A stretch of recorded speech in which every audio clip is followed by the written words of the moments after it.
Okay, so welcome, Kylie. How are you doing? I am hot. It is very hot here. I live currently in Los Angeles, California, on unceded Tongva land. And it's boiling today. So I am toasty, I am sweaty, but I feel present and very excited to be here with you, Sophia. Yay, I love that. And how hot is it there? We didn't talk about numbers. Is it like 110, 95? Like what's I think we're in the high 90s right now, but I haven't dared. okay. I just Okay. That's a lot for LA though. That's a lot. It is. It's a lot for LA. Yeah, like Georgia, we'd be fine. Yeah. Like cool, whatever. We're hot. It's cool. But in LA, it's a different way of existing. So I understand. Yeah. Well, thank you for being here. Tell us about who you are. I mean, we'll definitely go to your magnificent book, and I know that, but like, who are you? Who is this person that I'm in space with? Yeah. Tell me more. Yeah. Who am I? I think if I were to use adjectives and descriptors to start, I am a very queer, white Jew, anxious, able-bodied human who is from New York, who absolutely loves chicken tenders, any variety. I will say, I say tender specifically and not nuggets. That feels important to me. Yeah. I am parent to a 8-year-old pit bull named Mickey, who I love so dearly. She's certainly a part of my self-care routine. And what else? I guess I'm a children's book author. That's so weird to say. No, it's so weird. Wait, pause. Yeah. Right? Because you're an author. My book, yes. So we can talk about this. Yeah. Like this, it's a weird, and like your book is out into the world. Mine isn't out. Mine is available on pre-order. And like, but that's I know, but that's enough to get me into like this anxiety. Like, and when people are like, yeah, because I'm like, I'm an author. Yeah. Like, should I put published author in front? Like, what does any of this mean? That resonates. Isn't it weird? So weird. It's so weird. Yeah, I honestly, when this book came out in May 2021, and I've done like plenty of interviews about it, talked about it a ton, and introduced myself in a lot of different spaces. I still very rarely say author or published author, which feels really funny. So it's definitely one that like I dance around it, especially because I plan on putting out any other books in my lifetime, but life is long, who knows? The other thing that is really core to who I am and how this book came to be is that I'm a abortion companion / abortion doula, have been in that work for about 8 years now, mainly in clinical settings. My roots are with the DC Doulas for Choice Collective, where I got started, and I now currently am a part of the LA Abortion Support Collective. And I co-run an organization called Dopo, where we do international abortion support and companion training. So yeah, that's a little bit about me. Yes, I'm here for it. One, love all the work that you're doing because it's so necessary. I also think it's important that that you said like your book came out in 2021. And I just appreciate like people understanding, especially people coming into this space, that like this work has been happening. Like it's been a conversation, because I know right now everyone's like, oh shit, and like that's fine. People are going to come to the work as they come to it, right? But just naming that like we have to listen and be aware of the work that has already been done, and that will continue to happen, and like using that as the scaffoldings and how we move forward. Yeah, I feel that really viscerally around practical support work around abortion right now and abortion companionship work. I'm with you. I think it's amazing that folks really want to get involved and like be here in this moment. And what I have said for a long time in this work, because I've made many mistakes myself. Hello, yes. Being a person coming into the space is do your research, like know who exists in your community already. Duplicative efforts just don't help they don't help anyone. They don't help the folks who are trying to Mm-hmm. hurt. And at the end of the day, if all of our values are aligned, which I really believe to my core that they are, is that we just want to support each other and For people. sure. And we got to do it in a way that is holistic, it honors and honors the work that's happened, and it plugs into and uplifts and expands on the amazing Mm-hmm. grassroots that have been going on since people have started having abortions. For sure. So let's get into this book. Yeah. Tell us about the book. Tell us what it is. Like, Yeah. I'm like thinking about in my life, like who, not even just the children, the adults too, but that I need to be sending your book to. But yeah, tell us more. Yeah. So we've got this book right here. It's called What's an Abortion Anyway? I am the author of the book, but it's very important for me to name up top that all of these gorgeous illustrations that you see here are created by the artist Emulsify. Their name is Mar. They go by Emulsify Art on Instagram. And let's see, there we go. Some beautiful pictures. Love. And Mars, the brilliant illustrator behind this book, would not have happened without them. And the photos that you see in the book actually are of abortion storytellers. They are based on the real images of We Testify storytellers that we partnered with. But the origin of this book, in a quick synopsis, is that I started being an abortion companion in clinics in 2015. And as a lot of us know, people who have abortions already are parenting little ones in their lives Mm-hmm. in a lot of different ways. And as we also know, childcare is very expensive in this country. So people bring their kids to the abortion clinic because, where else do you go when you need an abortion? You've got kids that need to be cared for. And I would often have patients and folks having abortions in the clinic ask me, I've got kids at home, or I've got a kid in the waiting room, or I might want to talk to kids about this later in life, about this is a part of my family building journey. It's a part of Mm-hmm. my reproductive history.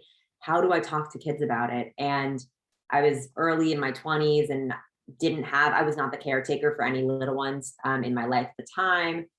And I was like, that's a great question. I have no idea. So I'm going to do what any good millennial does, which is I'm going to Google the answer. And Google also had no answer for me. The only materials that came up when I Googled, how to talk to kids about abortion were explicitly anti-abortion content. It was called I'm a pro-life kid. It was content about talking to your kids about the values of no matter how tiny a life is, it matters, which just, of course, did not resonate with me, would not resonate with my patients. And so over a 2-year period, I continued to Google, hoping that some sort of resource would be developed, and it wasn't. So in 2017, I decided to give a try to write a children's Mm-hmm. that I had something to share with the patients that I was supporting. And I wrote that book. I talked to dozens of child educators, providers, caregivers, little ones themselves, made sure that the content felt really resonant, felt like it was a good foundational resource, one of what I hoped would be many. And I pitched it to agents. I emailed it to over 400 different book agents. I reached out to probably 20 small independent presses, and not a single person was interested in this book. They were like, I am not touching that. Kids, abortion, like that just feels Yeah. risky. And then a lot of the feedback I got too was that the type of narrative I had written, which was that it's actually not a narrative at all. It's not one person's story. It's not that is about one reason that people have an abortion. It didn't use the word women. It is gender inclusive. And I think folks weren't interested in that either. So I tried for a really long time. I was really fortunate to meet Mar at a abortion doula / companion gathering that took place in Baltimore in 2019. And when I met them, I knew right away that I wanted this book in the world, that if a publisher wasn't going to be brave enough to do it, we'd have to do it on our own. Mar so kindly offered to be my partner on this and was willing to illustrate the book. And From there, we took it to Kickstarter, and it's now a thing in the world at many bookstores and public libraries. And it truly is hard to wrap my head around how like this little independent published book is now in people's home libraries, and it feels really good. Wow. Being a writer and knowing the process of everything it takes for a book to get to the point that it's on a shelf, right? Like it's a long process. And also naming too that like I know when I was in my you know, looking for agents and all other stuff, looking for a publisher, it was also very important that like I didn't have to drown out what I thought or felt to go to be in alignment with what they feel is like safe for their company. So I can imagine that people are like, wait, first of all, you're not being gendered when it comes to like reproductive health.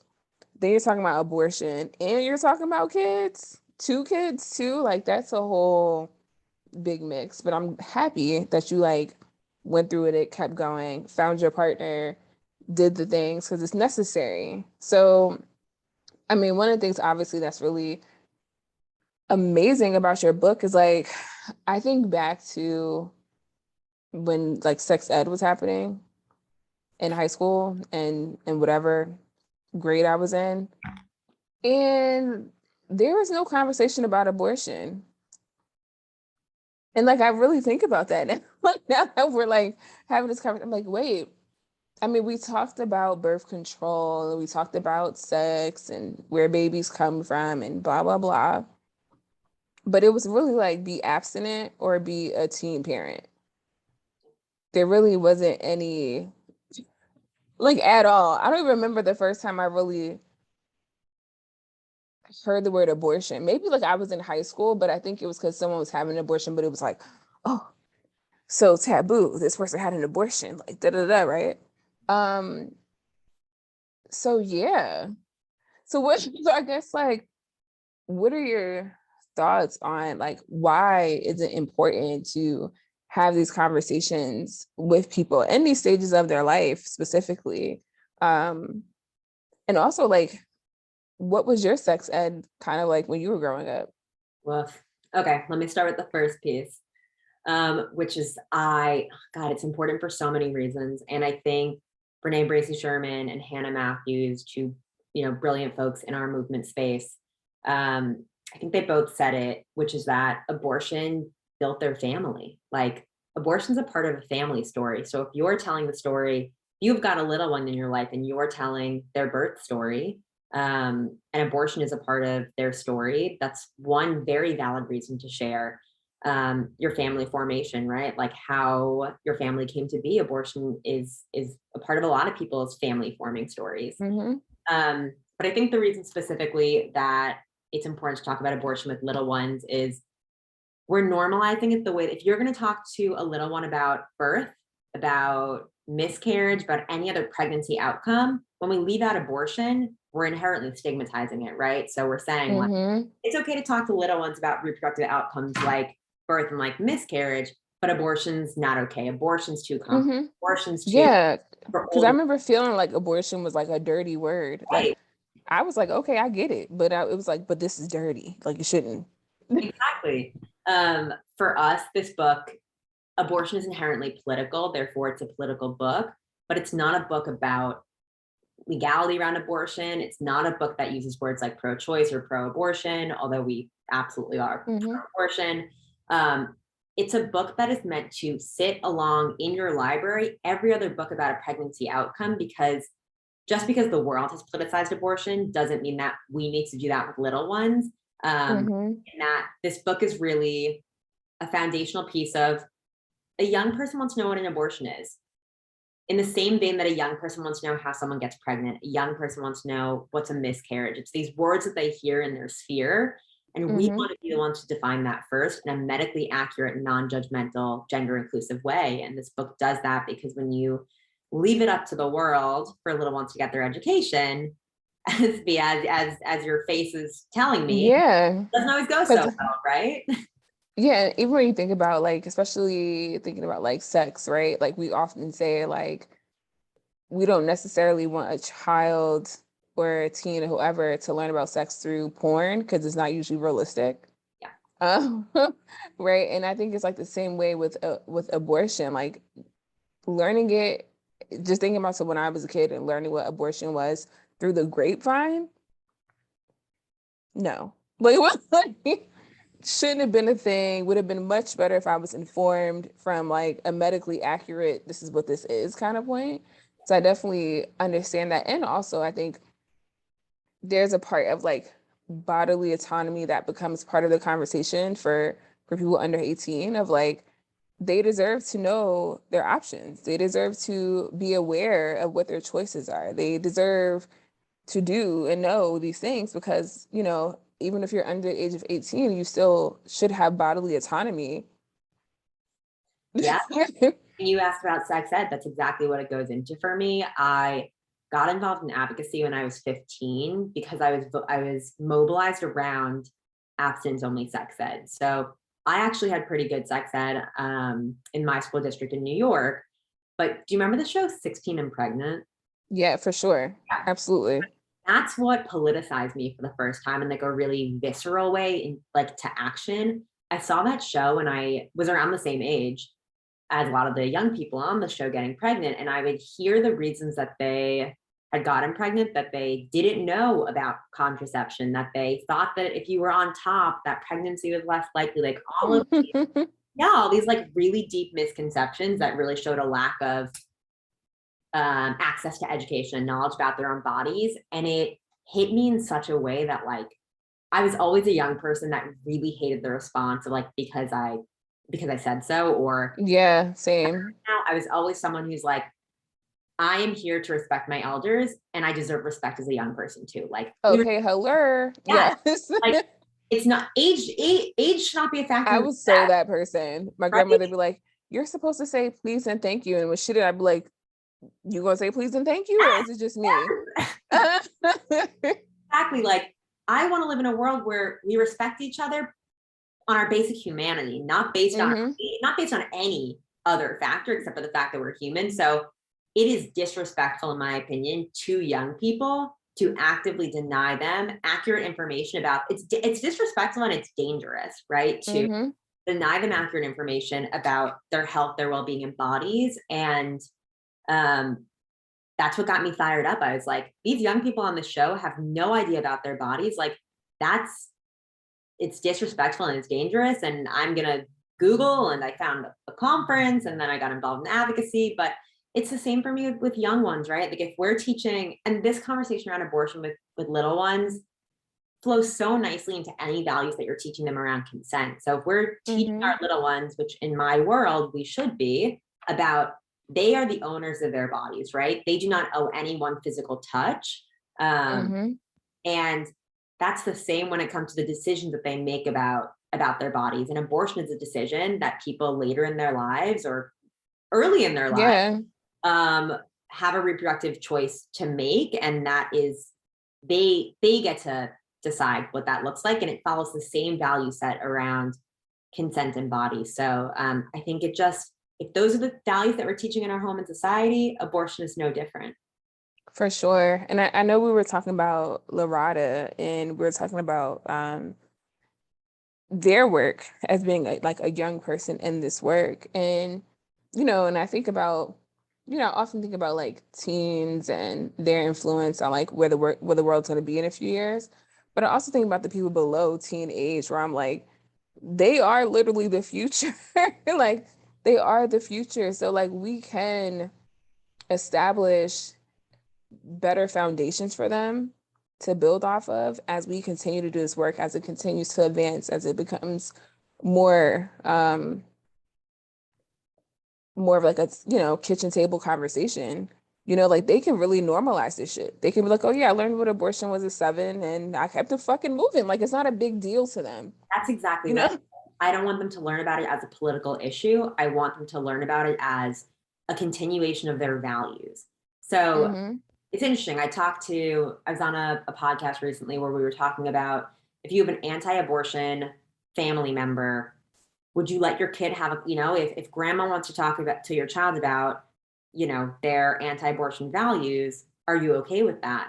And it was this really interesting conversation around, for me personally, I'm not trying to tell my child politically what to believe and not to believe. What I'm trying Mm-hmm. to do is set a value normalization. Like in our house, we value respect, we value autonomy, we value Mm-hmm. consent, we value um, love and non-judgment and compassion for all people, regardless of the choices that they make in their own lives. And Mm-hmm. setting that value set early with the little ones that I'm raising or that I'm around or in my community, it naturally is going to lend itself to a person who grows up to believe in abortion access. Because if the Mm-hmm. values are, I respect individuals and their choices, it would be a pretty far stretch to imagine that they would later in life come to a place where they don't Don't, yeah, someone's, totally. you know, decisions to do whatever the fuck they want with their bodies and their pregnancies. So Totally. And I think that's really important too, because I think sometimes when I think about like the other side of the world, meaning people that have opposing opinions from the ones that we share, um, I think, and it's from both sides. We're like, man, we're just like indoctrinating our kids into this very like political standpoint of like, you got to be this and that and be left and right and whatever. And it's really not about that, right? Like, it's really about like, what are your values? Because the left and the right and whoever are always going to exist. They're never going to be perfect, either party, right? Because it's just not going absolutely. to happen. No. But like, what are your actual values, and what do you want to bring into your life with those values? And that means the decisions that you make, don't make, things that you believe in, don't believe in, the people that you have in your life and don't have in your life. Um, and I think that's just like such a better way of allowing children to be informed about what adults are doing, mostly adults, I would say, but in a way that makes sense to them, right? Because kids can see yes, no, right, wrong, whatever. They can see through that. They don't need to see through the president and this and that and whoever, but they need to see like what makes you feel good, Yeah. what makes you feel empowered in your own body. Where's your autonomy, even as a child, right? What does that look like? So I really appreciate that reframe. And The next, go ahead. I was going to say the other thing too that you brought up is we just do not give young people like young people are so smart, like they So little much smarter than us ones, half the damn time. yes, are so brilliant. And when we as adults determine that they are not ready for something, like I get asked this question a lot. When is it the right time to talk to a little one about abortion? And it's when they come to you. Like Mm-hmm. a 3-year-old comes to me and asks and says the word abortion, like, oh, do you know what that means? Like Mm-hmm. meeting them with curiosity where they are is like, that's how we respect little ones, not by denying them information and determining for them when they're ready and when they're not ready to know For about sure. the realities of For the world. sure. And that means doing it in a way that is age appropriate, that they're able to comprehend, but Mm-hmm. to determine that they are not ready when they are actively engaging around something, I think that is certainly a form of childism. And yeah, just not a value that I want to Yeah. see in the And world. I think too, like when you're talking about those values, right? Like you don't have to necessarily, for a 3-year-old, 4-year-old, even a 10-year-old, be like, let's talk about abortion today, right? Like it doesn't have to be that. But I think when you name the values that you want them to inherit, if you will, right? So if you're saying to a 2-year-old, which you do say to 2-year-olds and 1-year-olds, you need to respect the next person's body, space, time, whatever it is, right? And if you're saying to them, even at 1.5 years old, if you don't want to give a hug to someone, I respect your bodily autonomy, right? Like that creates the space for a child to come to you when they're like, hey, I heard about this thing, abortion. What is this, right? Because they can connect to, oh, this is the space where I have choice over my body, which means that I can explore the choices that I have, right? I can come to my parent or whoever, my caregiver, and say like, hey, I know these are our values and I think this slides in somewhere. Not quite sure what it is, but can you explain it to me so that I know what it is? Like that to me, right? Like that opens up the gates for children to just talk about sex and bodies and love and like all, you know what I'm saying? Like, it's not about like just, you know, weighing it down with, let me tell you all the sexual love and relationships. Like, that's too much, right? But if that does come up in your stratosphere and you do want to talk about it, you know that we fuck with these kind of belief systems. And so therefore I would love to educate you on it and you decide where that lands for you. Like, yeah. I'm not ready to be a parent yet. I'm a TT, but I ain't a parent yet. But if I ever did do the parenting thing, I feel like it could be decent, at least in that atmosphere. I don't know about all the other stuff. Yeah. But like, but the values and like the conversation, I just like, that's the thing that and I love that about kids. Like, they're just like, what is this? Yeah. And you're like, well, I was talking to my friend's kids the other day. Me and my friend were talking to her kids, and one of them was talking about, you know, having a little crush on somebody and like someone else being their boyfriend or whatever they were going through. And they were like, oh, like, I know I can't have both, or something happened. And we were like, you could be poly. And they were like, what's that? So we just had a conversation about it. And they were like, oh, okay, I could vibe with that. And I'm like, great. Right. And it wasn't like we're making it complicated. No, who told you that you can't? Here's another way. Here's just another way of being. Exactly. And they're like, oh, okay, so it's not bad. I'm like, as long as everybody's in the loop, we got honesty, transparency, we're keeping to our values in that way. Yeah, everyone's in the loop, we're doing good. And they're like, oh, okay, cool. Like, not a thing. But I think, like you said, we just have to give kids more credit. Yeah, absolutely.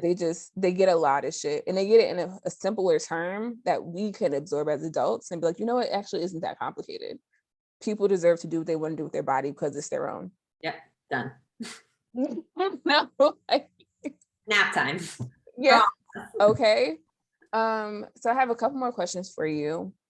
And my first question is, so the whole thing about like birth neoterrorism and my like Substack is like this whole like building the future, right, of like reproductive health, and the many things that encompasses, right, like family building, education, whatever the hell, it's a whole thing. So in respect to the work that you have done in our topic today, like, what do you think, or what are you hoping that the future of like reproductive education is for kids? Yeah. I think for me, it's really that piece that I spoke about around abortion. I mean, I would love to live in a world one day where all reproductive health outcomes are not politicized. They are simply a part of. Yeah, they just are. They're a part of our lived experiences and our lives. And I think that's what I hope for abortion too, that when little ones learn about abortion, it's not around a political value. It is around a reality of our lives. And that is it is an outcome of pregnancy, just like the way that we talk about birth, just like the way that we talk about miscarriage. It's simply another thing that can happen when someone has a pregnancy. That's definitely something that I hold really dear, and that I want to see this book not on the shelf with A is for activists, not on the shelf. I mean, I'd be honored to have my book alongside political books at kids stores, and it should be in the educational section around, you know, health and life and health, right, health and health outcomes. I also am really hoping that we are raising our little ones with a expansive understanding of who has abortions. So I think right now we still use socially, I want to say we socially, because I think that you all at BAT and we at Dopo and a lot of people in our movement are very good about visibilizing and honoring trans men and non-binary people and all people who have abortions. But that is not, I think, where we are currently with our political education around abortion. And so it's something that I really hope this book lends to. I hope that it gives people language and images of all folks that have abortions as a part of our education around abortion care for the future. I think those are my two like biggest desires that I feel like I have a personal stake in understanding in how that gets done. For sure. For sure. Yeah, definitely that part, right? Like even as someone who had been doing this work for a while, definitely socially in spaces being like, hey, women aren't the only ones that get abortion. Can we expand this conversation a little bit? Right. So yes. And so my last question to you is, with all this and all of the stuff that's going on in the world, the work that you're doing, the work that you're planning to do, the work that you have done, how are you taking care of yourself? Yeah. I think it's the way that a lot of your other guests and conversations go, which is like in community. Uh, Mm-hmm. Knowing that there are so many incredible folks doing this work, have been doing this work for a long time. I know a lot of us who have been in the work for a while, when we talk about how we felt the mornings that that Roe was overturned, I know for a lot of us, it feels really different than folks who have not been in the work for a long For time. sure. And Mm-hmm. the Mm-hmm. same in some ways too. I want to honor the same in some ways, For and also, sure. It's that same sadness, same whatever, but like some of it when you're been in this work and you know that it's kind of been on the table, yeah, right. Like it's a lot, like, okay, yeah. Like, it's I co-founded the DC Abortion Practical Support Network in 2018 to provide rides and housing because we saw an increase of people coming to our area from states around the country who weren't able to get access for care. That was in 2018, right? 4 years mm-hmm. the decision came down. So, I think in community right now, I just feel a sense of like real comfort and resilience, knowing that like we have structures, we have systems, we have community grassroots groups. And I think that's just heartening. And then the other way that I'm just like literally keeping myself grounded and Sabia, you get to see it behind me is I picked up painting again. I haven't, Oh, that's good. it's not painted, it's a cat. It's my friend's cat. Okay. But I haven't painted with acrylic paint since I was probably 12 or 13. And I went to Michael's and like bought a Oh, can. painting is really good. There's been points in my life where painting has helped me move through some shit. Yeah, yeah. So yeah, it's being creative, and I think it's really like leaving a computer screen for having something that I'm looking forward to. That's not that a screen is not my avenue to it. And don't get me wrong, I love a lot of trash TV. Like I know. screens are also a real joy for me. Yeah. But finding a way where I'm not using my screen and then taking a quick peek at my email, but like really blasting some. This is an embarrassing thing, but I'm going to share it with you because I really feel like you are a non-judgmental person. I Um, am. Blasting some Creed, like loving on Oh, do that. Do that. like my emo kid music. I'm putting on Fall Out Boy and Good Charlotte. Listen, I'm here for it. I'm Painting. here. You might catch me with some Shania Twain on. You just Yeah, don't yeah. know. Like whatever my heart is feeling pulled towards. I want to know and I want to honor that because I think that that's a brilliant, beautiful thing. So yeah, just going into my own little world around creativity. So that's one of the ways right now. I love that. Well, we are at our time, but I do want to say, because you said like in the beginning, you're like, okay, I wrote this book. If I ever write a book again. So I was in that space when I was writing my book. I was on like, because my book is like 67,000 words or something. Ah, And I was like on the last like 10,000 and like 15, like between, I think it was like 10,000, 10 to 12,000. And I was like texting my agent and I was like, never doing this again. Never doing this again. I don't know why I agreed to do this. This is horrible. Like, y'all expect me to just like fucking put all these words out. It has to make sense in my head. Then it has to make sense to people. Like, it's a whole fucking thing. Like, I'm never doing this again. And then I got to like, less than 5,000 words. And I was like, okay, I'm gonna do this again. Like, I know, like, I was like, I'm gonna do this again. Like, I already, like, I can see my second book, right? Like, in birth neoterrorism being a part of it. But I was like, yeah, I can see it. So oh I yeah. say that all to say is that book writing, illustrating, all that, because I know your partner, obviously y'all partnered on this book, but you probably should do it again. Yeah, we'll see what other stigmatized social taboo issue needs a children's book that we're not I talking mean, there's a part two that's needed with this abortion probably about. book. Like, Yeah, absolutely. yeah. Like, Sophia, I just want to say I can't wait for your book to come out. Huge mazel tov to you on thank you. done, and I know it's in pre-order right now. So yeah, Oof. both boldly walk into the world as published authors and own I have to.